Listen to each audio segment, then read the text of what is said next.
Hey there, folks. Santee at the Ears on Ghostwriters here. George Maledon, Prince of Hangmen. Let's check it out.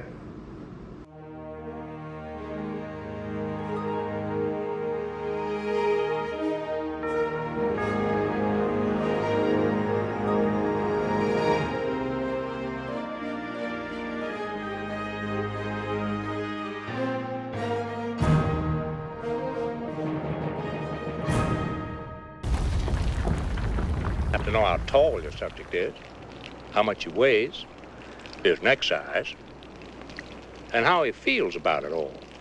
Then you have to be certain. Excuse me. You mean to say that you have to know how the fellow you're going to hang feels about it?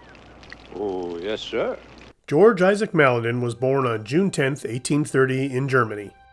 His parents brought him on their journey to the New World, and they ended up in Michigan.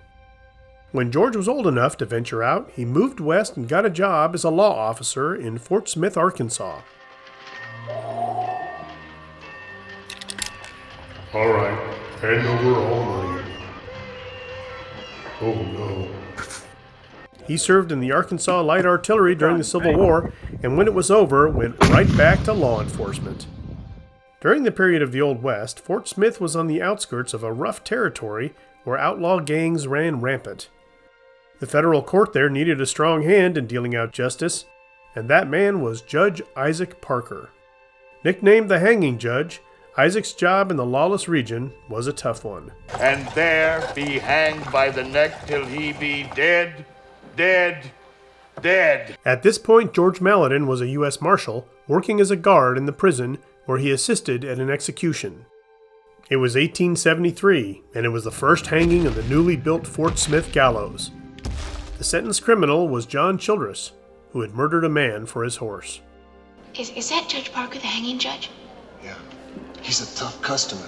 After Judge Parker started presiding over the court, George became chief executioner, at one point hanging as much as 6 men at the same time.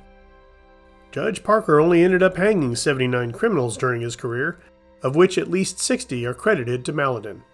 We know there are more since he was assisting early on. Sadly, the man kept no records, so the exact number is not known.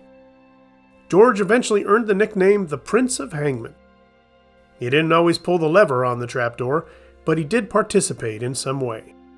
Contradictory to the newspapers, not all of the hangings the prince presided over went smoothly. John Thornton's head almost popped off in 1892. As if stringing up dozens of rogues wasn't enough, Maledon was also known to carry 2 revolvers. He was fond of double-action models and dispatched at least 2 escaping convicts with them. After retiring from the gruesome career in 1894, George opened a grocery store in Fort Smith. After lynching 3 shoplifters, he sold the business. Oh, no, you didn't. Yeah, okay, that didn't happen. However, he did go on tour telling folks about his dark career, and even showed off some of the tools of that trade. No, just the tools of my profession. I'm a hangman. A hangman? Well, I'll declare. George Maledon died in 1911 and was buried with honors in Johnson City, Tennessee. Being an executioner can be an extremely stressful job. You're responsible for making sure the convicted person gets a quick passage to the afterlife. When interviewed, George said, "You can just say for me that the botheration of the spirits is not a factor in my life. I simply did my duty." Well, folks, that's it for another episode. Thanks for watching. I hope you all had a nice Thanksgiving.